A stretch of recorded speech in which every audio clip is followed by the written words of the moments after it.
Chang, and this is Bloomberg Technology. Coming up, the escalating tension across the Korean peninsula. U.S. Defense Secretary General Jim Mattis adds his voice, sending out a warning and a call to Pyongyang to stand down. We'll get you up to speed on the global crisis.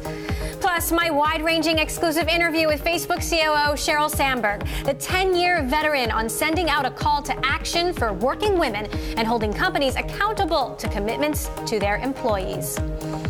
And the moment of truth for Snap as Wall Street looks to turn the page on its unsatisfying first quarter. What investors expect from the second quarter report card on Thursday as the Snapchat parent fights to fend off copycats.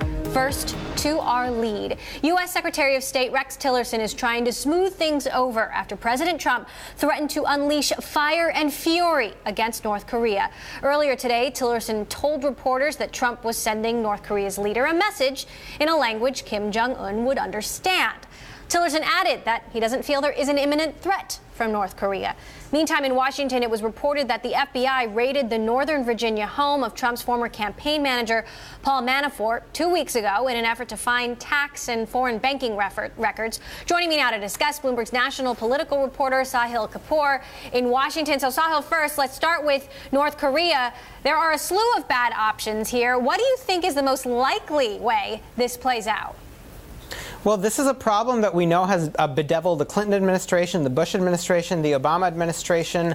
Nobody has quite figured out a way to deal with North Korea because they're so isolated from the world. Economic sanctions have only a limited impact on them. And, that's been done over and over again. Meanwhile, they have this massive military apparatus and a somewhat erratic and unpredictable leader. So it's hard to know how this plays out.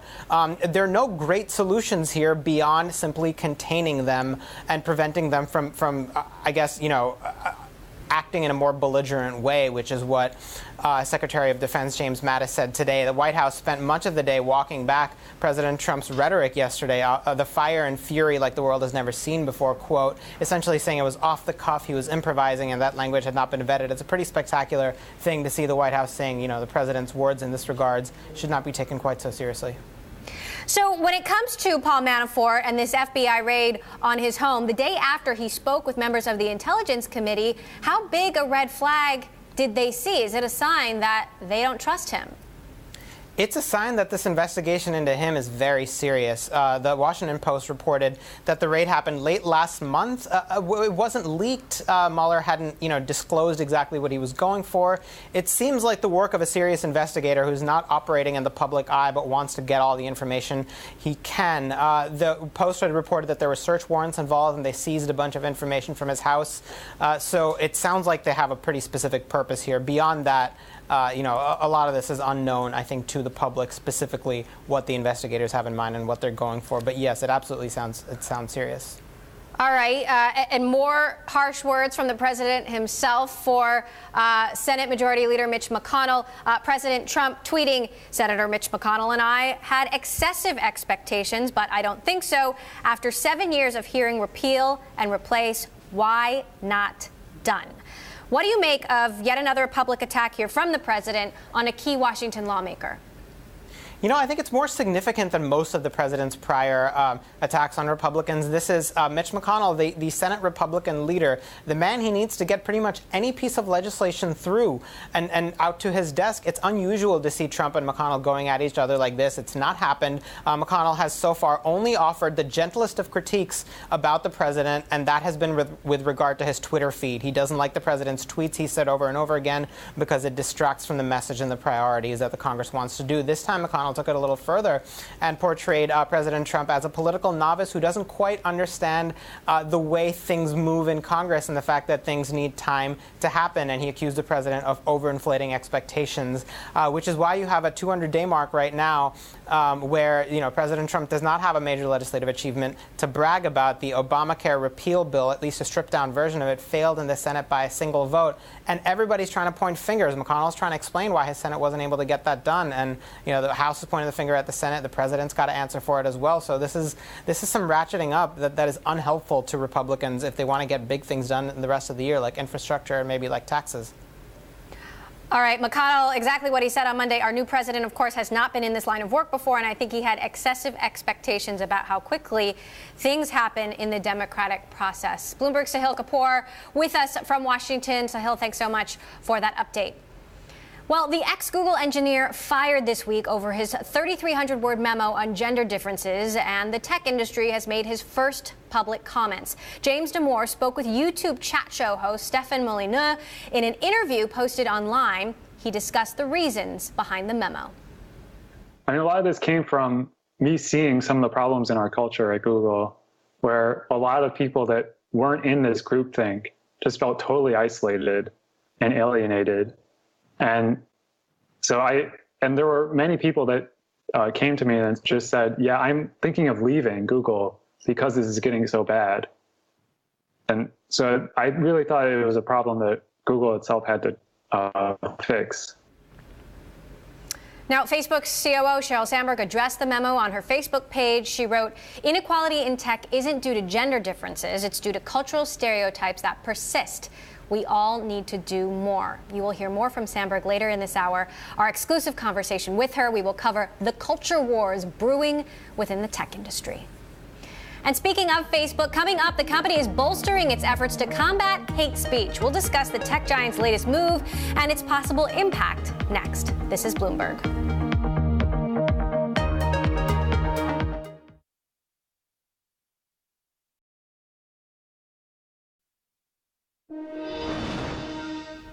Facebook is doubling down on its efforts to combat hate speech. The social media giant said it is adding 500 content control staff in Germany, this amid pressure in the country to crack down on offensive posts. Germany's parliamentary lower house recently passed legislation threatening fines of up to $59 million.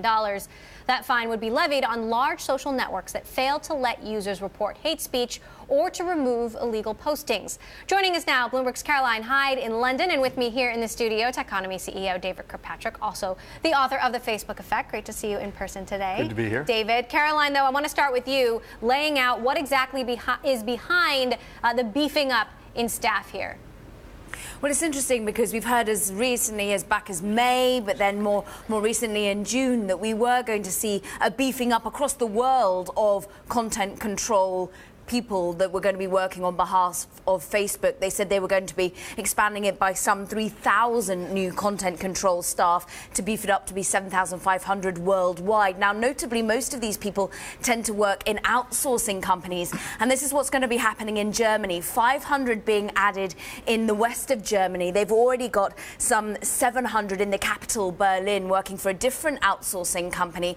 And it's notable, as you mentioned, Germany's real vehement hatred for this hate speech. They have really been very tough legislatively, as you were hearing, but this is all after the very sad backlash that arose after the immigration crisis that occurred in 2015-2016, and you saw a lot of neo-Nazi sympathizers suddenly taking to social networks like Facebook to put their anti-immigration views across. This is why there is such focus to tackle this in Germany, notably as they got, of course, the key election about to happen in September.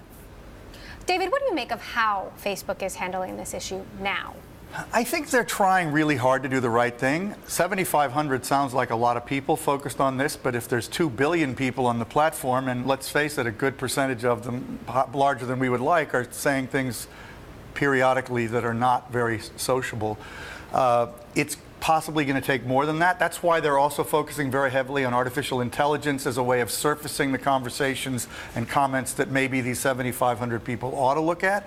I think focusing on Germany, though, is actually very smart for them because it is the country of all on the planet that is most sensitive to this issue, except maybe China for other reasons. And so I think they'll learn things there that they need to learn. Caroline, are other countries going to be doing the same thing? Will we see this happening elsewhere?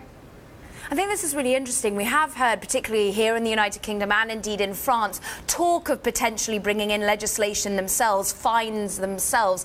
Remember, this came after the terrible attacks that we saw in Manchester in the UK, in London, and of course the atrocities that we've seen occur over the past few years in Paris. Together, we saw France and the UK announce that they would be doing an anti-terror campaign. That was announced in June, and much of it was focused on, again, social networks on Facebook. In fact, Sheryl Sandberg, who we will be hearing from later with your interview, she came to the UK, spoke to Amber Rudd, who is the Home Secretary here, just a couple of months ago, and indeed Amber Rudd's just been in Silicon Valley talking to the social networks and how they can crack down. But we've seen threats of legislation in UK and France, but really it is Germany that has led the charge. David, social networks, Facebook, Google, they have thousands of workers around the world, not just dealing with now, hateful content, but offensive content, inappropriate content. Suicide risk. They have been criticized for outsourcing this work, some of the hardest work, to other countries where maybe employees don't have the same protections. What do you make of that? I don't know. I have never been a big critic of outsourcing. I think jobs are jobs, and people, if they're capable, should be allowed to do the work. And I think the one question in this instance is, does Facebook have sufficient control and guidance capabilities over the people who technically work for outsourcing companies? But I suspect they probably do. Those people, in many cases, are extremely talented, very well trained. It's really hard work. It's the kind of work, honestly, that a lot of Americans don't want to do, because it involves looking at things over and over again, looking at pornographic photos or looking at awful things. They talk about the need to give these people psychological counseling just in order to do the work. So I don't criticize them for using outsourcing firms. I criticize them maybe for not having enough people and making fast enough action, but I think they're trying. They just need to try harder, and they know that. Caroline, what do we know about the resources that these employees are given, and what sort of, counseling or, psychological help that they're also receiving? Well, concrete evidence is pretty few and far between, Emily. But what is interesting, I went back to the Post that announced all of this hiring in Germany today.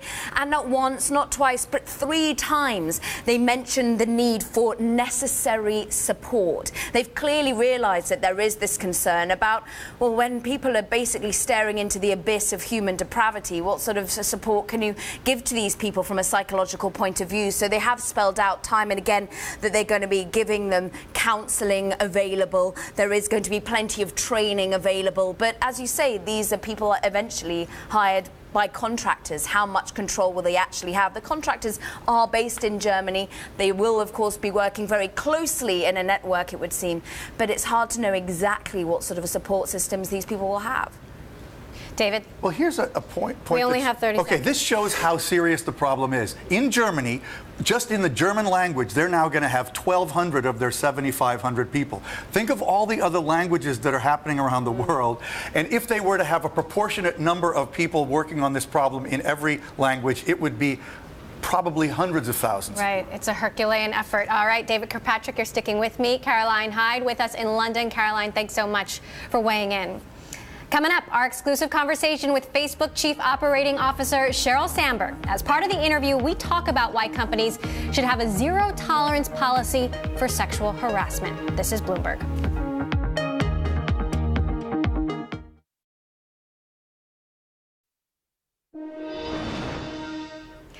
Sheryl Sandberg is going into her 10th year as Facebook's COO, having made a giant dent in the cultural zeitgeist with her book Lean In, a call to action for working women.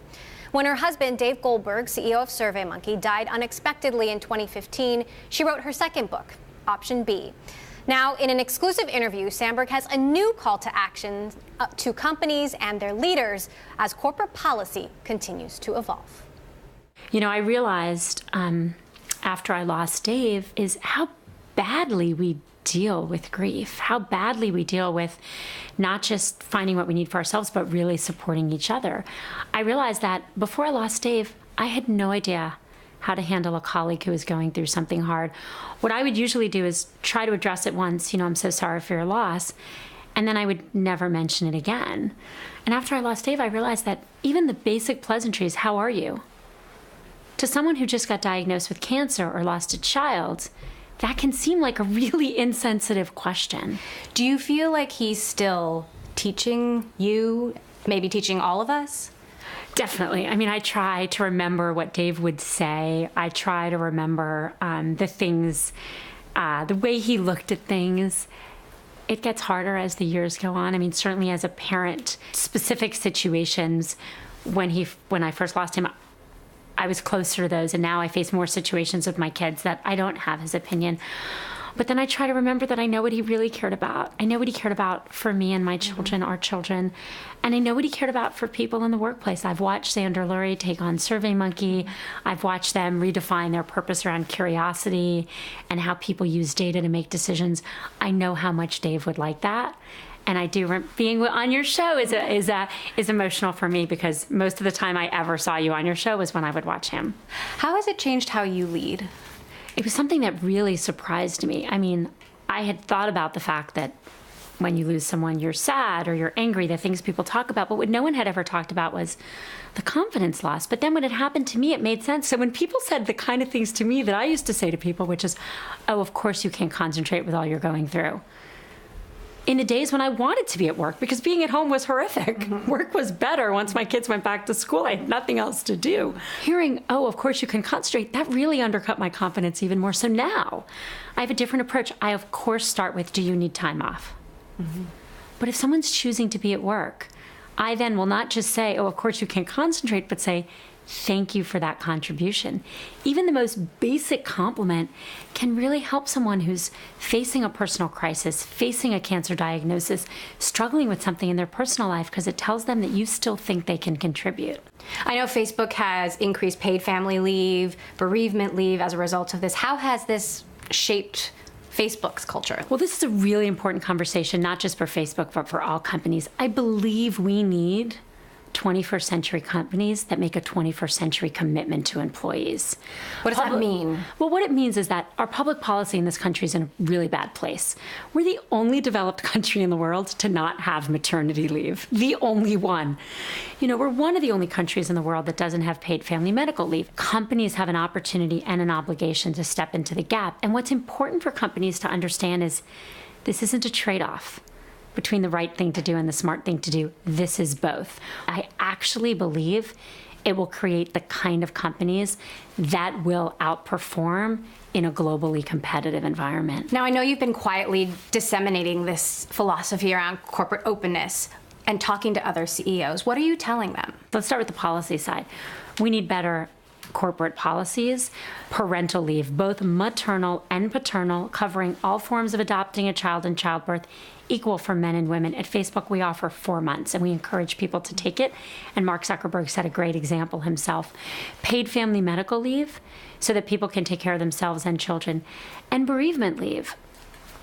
I didn't think much about bereavement leave until I lost Dave. And Facebook had really good policies in place, and we extended them even further. We now offer 20 days for someone who lost an immediate family member and 10 days for extended family members.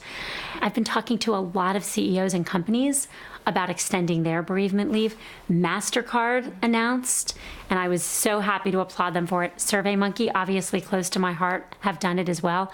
And I'm hoping a lot more companies will step in and offer substantial and paid bereavement leave. It's hard to leave any job for a period of time, but tech moves so fast. Are people taking the leave? Are dads taking the leave that they're given here? We encourage dads to take the leave. I think one thing we do, which is a good policy, is we give those 4 months over the first year.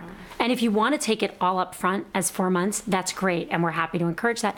But some people actually have said, my mother or my mother-in-law is there for the first month, I want to do it a little bit later. So we're actually, one of the ways we encourage people to take the full leave is make even that leave really flexible. This idea of openness, what if you work at a car company or a consulting firm or a company in China where it might be more difficult to create that kind of culture? So I've been talking about emotion at work for a long time. I wrote in Lean In that I cry at work sometimes. That was reported as Sheryl Sandberg cries on Mark Zuckerberg's shoulder, which is not exactly what happened.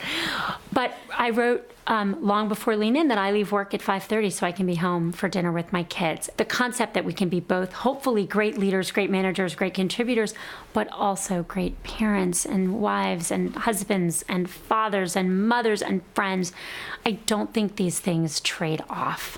I think they go together. When you said you leave work at 5:30, someone else said you couldn't have gotten more publicity if you murdered someone with an axe. With an axe, exactly.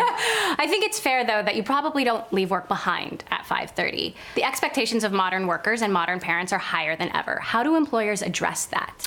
It's such a good point because the expectations are higher on both sides. And you're right. I mean, when my parents were in the workforce early days, there was no internet. You couldn't work at home, and now we can. And so I'm not pretending that I leave work at 5:30 and don't pick up work again. Of course I do. But the ability to go home, have dinner with my kids, put them to bed, and then work, to get up before they wake up and then work, gives me the flexibility I need to be home. I think we need to communicate well with our employees. Not everything is an emergency. I do send emails late at night. I have a system with the people I work for. I'm like, if it's important and I need an answer and it's the night or weekend, I will red flag it. If I don't red flag it, you can wait. And I want to set it up so that I can work the hours that make sense for me, but it's not forcing them to stay up after that late email to respond.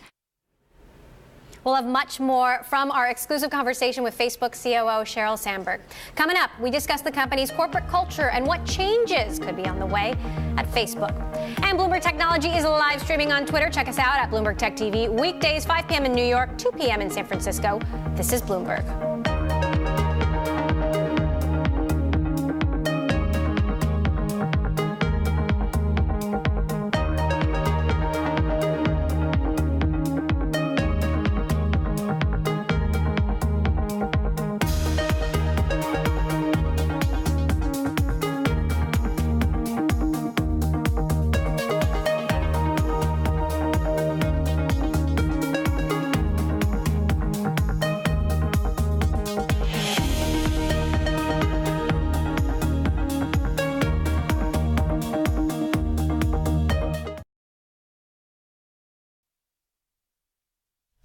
I'm Mark Crumpton in New York. You're watching Bloomberg Technology. Let's begin with a check of your first word news.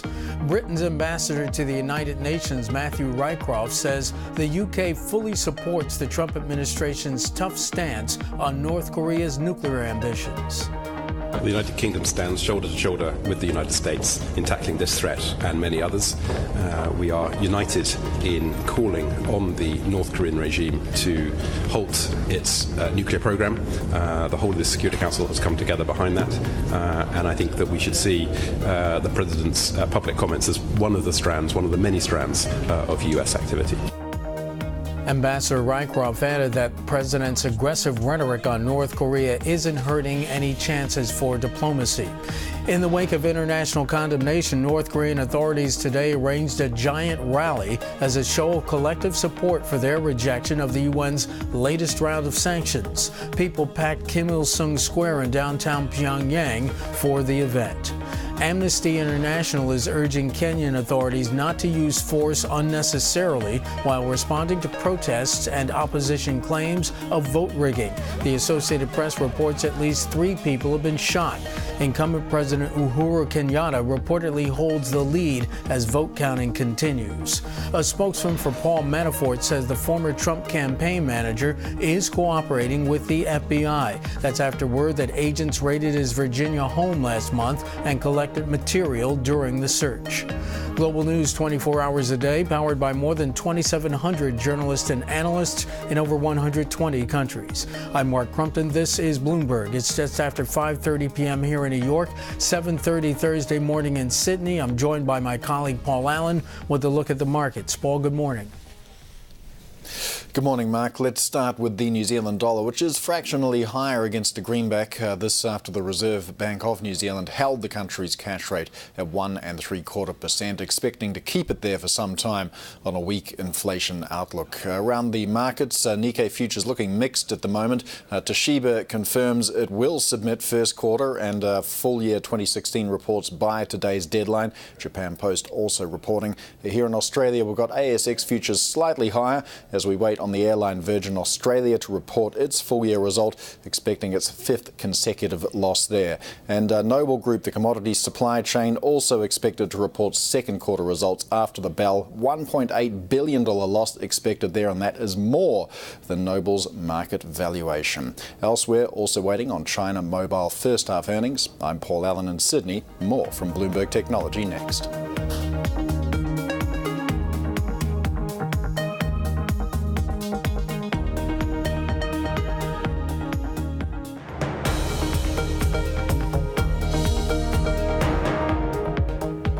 This is Bloomberg Technology. I'm Emily Chang. Let's return to our exclusive conversation with Facebook COO Sheryl Sandberg. At Facebook, like many tech companies in Silicon Valley, it's competitive, but with high reward and benefits for employees, right down to breakfast, lunch, and dinner. In an age where companies already expect so much of their staff, I asked Sandberg if there's a downside. Well, we try to offer things, but we don't require it. We offer dinner, but no one's required to come for dinner. And there are people who take their dinner in a box for their commute home or for when they get home. I think companies have an obligation to do what they can for employees, and that also means contractors. So we did something 2 years ago, which was, I think, a pretty unprecedented step, which is we announced that we were going to make sure all of our contractors who worked at companies of a certain size, that we could have these deals with them, get paid a minimum wage of $15 per hour in the United States and get paid leave. And that's something more companies can do. I recognize the margins we have and that we are able to do more. But I think almost all companies could stretch to do more for their employees and offer as much as they can. Again, I think this is the 21st century commitment we need to the people who work for us, and that includes contractors. The gig economy is changing the way we work. Uber drivers and all different kinds of more flexible work. How do we take care of those workers on a policy level? I think corporate leaders need to think about leave policies and pay policies, not just for their employees, but for their contractors. And we did that a few years ago, and I encourage other people to do it. Let's talk about public policy, right? Only country in the world, a developed country, that doesn't offer paid maternity leave. Let's talk about family medical leave. There's a really good bill out there. It's the Family Act, Senator Gillibrand and Congresswoman DeLauro. It's a good bill. It offers 12 weeks. It covers men and women. It offers substantial wage reimbursement and replacement, and it covers all forms of needing leave. That's the kind of public policy we need. There's some progress at the state level. Washington State last month became the 5th state to offer a really good paid leave policy. But I don't think we can fully rely on companies, even though mostly companies are watching this, and I hope all of them do as much as they can. Right. We need strong national policy. Apple built a brand spanking new campus with a 100,000 square foot gym, no childcare. Much was made of that in the press. Tech companies have never shied away from radical solutions to hard problems. Should companies with the resources of Apple and Facebook offer things like childcare? Childcare is often complicated in the sense that a lot of companies that offer it directly have long wait lists, and a lot of places aren't zoned for it, so you don't have the option to do on-site childcare. So I've talked to a lot of companies who have different ways of dealing with it, but here's what every company should make sure is that employees are paid enough that they can afford good childcare, whether that childcare is offered on campus, which is obviously great if you can do it, or that childcare is offered elsewhere.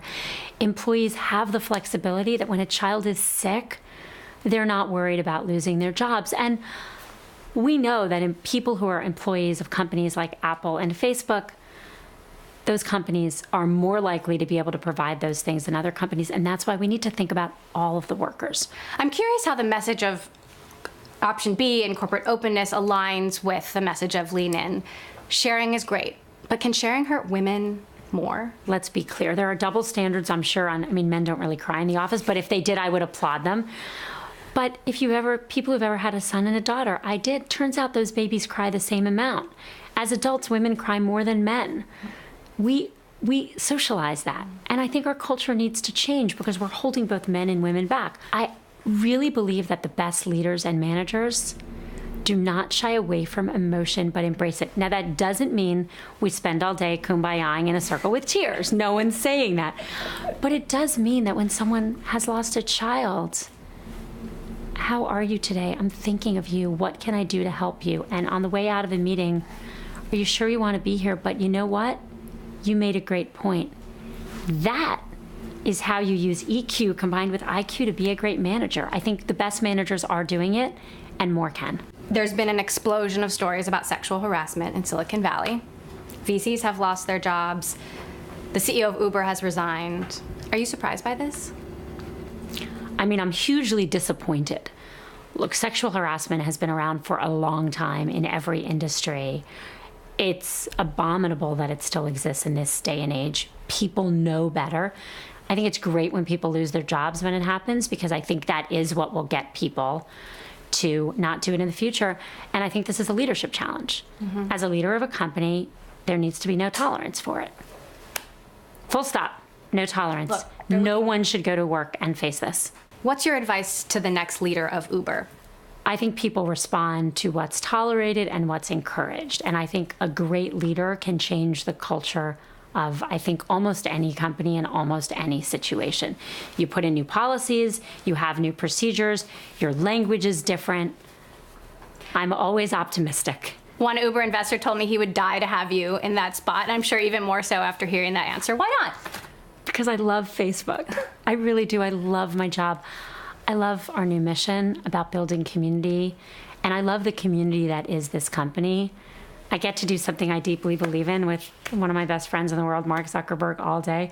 But there are a lot of great people out there who can lead Uber and lots of other companies in ways that don't just prevent sexual harassment, because that's a basic. We could do better. Part of the problem in tech is that it is still male-dominated. Despite your leadership on this topic, has it been harder to change the ratio than you thought? Our numbers are still low. They're low for women, they're low for underrepresented minorities, and that's something that's a problem because it's hurting us. Diverse teams make better decisions. We are having some success on the business side of the company. Our company is more than half women on the business side, and I'm proud of that. On the tech side, it remains a struggle. And there are 16% of computer science graduates today that are women, compared to 35% in the 1980s when the field was smaller. Blacks and Hispanics are not represented in computer science. In order to hire computer scientists, we have to persuade more women and underrepresented minorities to go into computer science. We take that really seriously at Facebook. We have a large Facebook internship program, and we hire people who are computer scientists of all backgrounds. We started going earlier in the program. We created Facebook University, tried to find women and underrepresented minorities who we thought could be great in computer science but weren't yet in the field or were just starting in the field, so we could get them earlier and invest in them and try to keep them in. We have a very large computer science and engineering lean-in circle program. We do it with LinkedIn and my foundation and Facebook, trying to get women to feel that they have peers right from the beginning. If you go to a computer science class but you don't have enough women in there, well, if you can be in a lean-in circle of computer scientists where you're seeing more women, and we need to do more because we're still not moving the numbers enough. Much more of our exclusive conversation with Sheryl Sandberg coming up. We discuss Mark Zuckerberg's latest mission across the U.S. This is Bloomberg.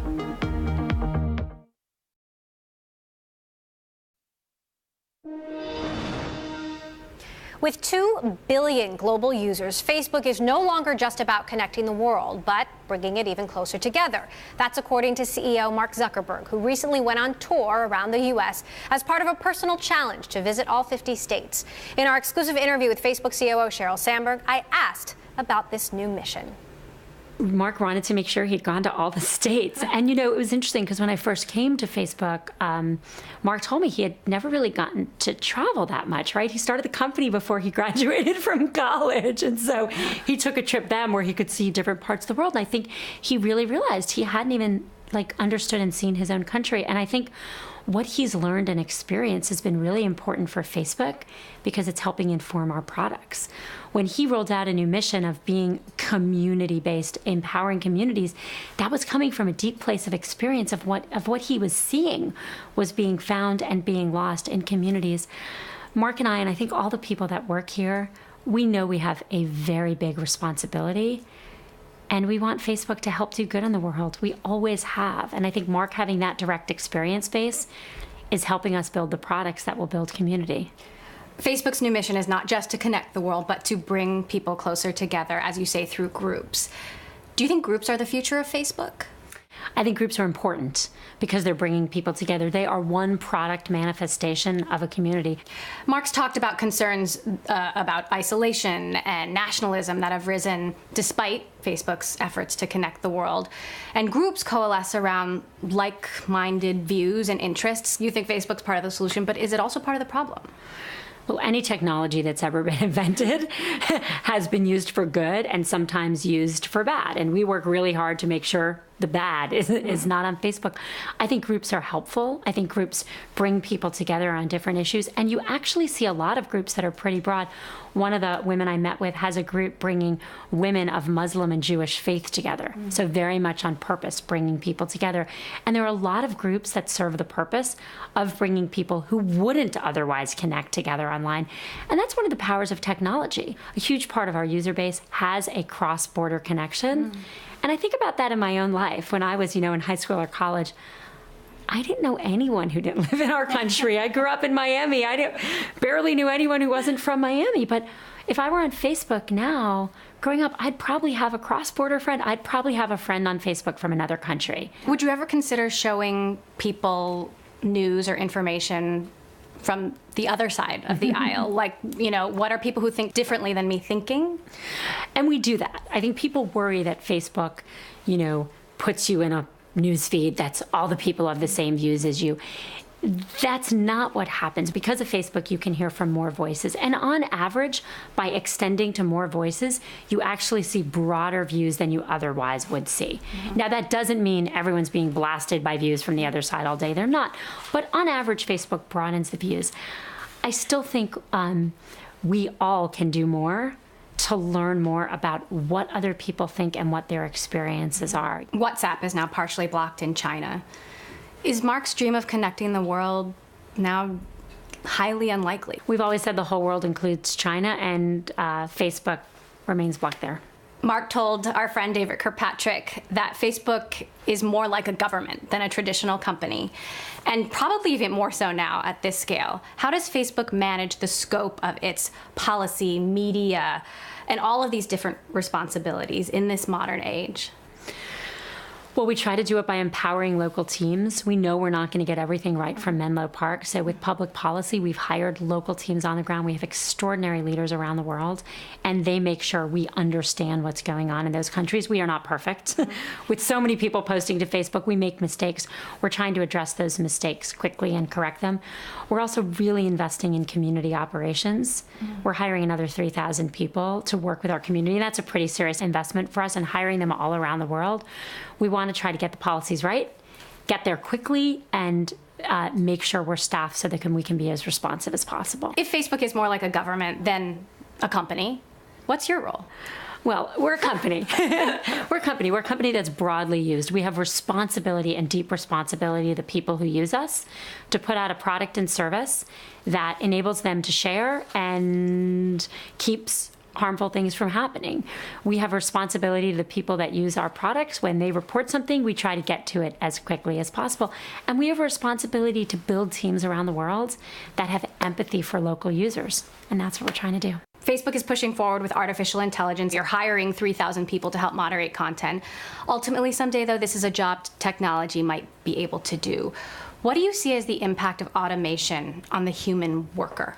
Automation's had very profound impacts for workers. And we know that, right? I mean, I am old enough to remember when you used to get money from a bank and when you used to check in with a person to an airline ticket. And so we see how automation is taking jobs that would have been done across lots of industries. Technology can also be used to grow jobs. So we have 70 million small businesses that use Facebook on a monthly basis, and we just announced that we have 15 million small businesses using Instagram on a monthly basis. These are mostly non-tech businesses that are using the power of technology to find their customers and build their businesses.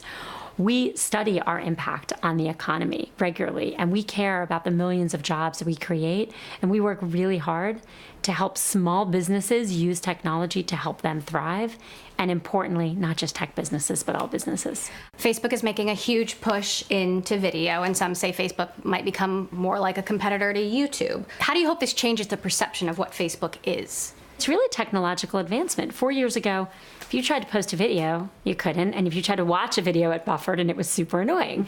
And today, video is exploding because the technology is there. And so what we're doing is making sure people can share and consume content in any way they want. And so video is an important part of that. Facebook has taken on many of Snapchat's most popular ideas. They say imitation is the highest form of flattery, but Evan Spiegel may not feel that way. Do you think there's room for another social network in the Facebook empire? Mobile time is exploding. People are using more and more mobile time. People are using more and more social time. I remember interviewing with Mark for this job almost 10 years ago, and him saying that more things were going to be social. Well, that's what's happening. And there's certainly room for lots of companies to offer lots of great services. I've heard you talk about how much you enjoy visiting lean-in circles and hearing other women talk about the challenges they're taking on. What new challenges do you want to take on? I feel fully challenged. Facebook just hit 2 billion users around the world. We know how deep our responsibility is, and I love working with Mark and the team here on that. I'm glad I wrote Option B. It was a very emotional thing to do, but I think it was important. And if it helps just one person, then that gives Dave's life a little more meaning, and that has all the meaning in the world for me. Would you ever run for office? No. Staying at Facebook. Okay. Got it. You've been here 9 years. What are you most proud of, and what's one thing you still hope to do? I'm most proud of our teams around the world. The people I work with every day at Facebook believe in our mission. They work so hard to get it right. They correct when they need to, and they're building products that we're proud of, and I'm proud of them, and I'm grateful that I'm on this team. And I think there's a lot we still need to get right. We still need to build products and services that help people connect and share in really authentic ways, and we're going to continue working hard at that. All right, Sheryl Sandberg, Facebook COO, thank you so much for joining us. Our exclusive conversation there with Sheryl Sandberg. For a reaction, I want to bring in Techonomy CEO David Kirkpatrick. You've known Sheryl for a very long time. I know you were curious to hear her answers to some of those questions. What'd you think? Well, there are few more polished public speakers in business, but I also think there are extremely few business leaders who can talk with as much sensitivity and depth about the human issues and the way human issues intersect with business leadership. She is truly eloquent about that stuff. I mean, how many other business leaders have written 2 books about, social development for women and emotional reaction to a death? And, she is an unusual person. This is a company with 2 leaders who have very, very, very sophisticated and high values that I think really are unusual in business, period. I mean, they have an unbelievable challenge running that company, which, as you try to get at in the interview, is a unique entity with its scale of influence globally and a challenge unlike any business has ever really had. I don't think they even yet know how they're going to handle all that. But she is an extraordinary leader, and it comes through loud and clear. And congrats for a great interview. Well, thank you, David Kirkpatrick. As always, great to have you here. I think you're sticking around for one more block. Coming up, Snap reports earnings after the bell on Thursday. What Wall Street wants to see from the company next. This is Bloomberg.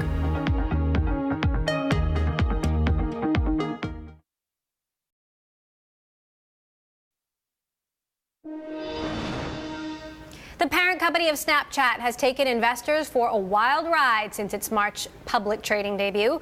So what does Wall Street want to see from the maker of disappearing messages in its earnings results out Thursday? Bloomberg Tech's Sarah Fryer takes a look. Investors will have their sights set for signs of growth in Snapchat's core audience. Snap's growth over the last 6 quarters has stagnated. Also adding to the apprehension, Instagram. Since it copied the Snap-styled 24-hour disappearing stories feature last year, it's been able to grow even more quickly. Instagram daily users for stories hit 250 million, surpassing Snapchat's 166 million. That milestone only added fuel to concerns about whether Snap can compete with a juggernaut like Facebook. Shares of Snap have plummeted over 20% since the company's debut. So what will they have to do to prove themselves? They need to re-accelerate the DAU growth, daily average user growth. It's the same thing with Twitter. If the users decline, the stock will decline. Now, Snap needs to get that growth rate re-accelerating, and then they've rolled out a self-service advertising solution, so they need to do that to get more advertisers on the network and cause their ad revenue growth to stabilize. But it doesn't seem like Snap is prioritizing daily active user growth. Their strategy is to focus on quality rather than quantity. The company will aim to show that it is generating more revenue from existing users. Therefore, that would allow sales to go up even if its user base doesn't significantly increase. But that hasn't been enough to convince Wall Street to measure them any differently than Facebook. Sarah Fryer, Bloomberg News, San Francisco. On Thursday's show, we will have complete coverage and analysis of those results from Snap. That does it for this edition of Bloomberg Technology. This is Bloomberg. We'll see you tomorrow.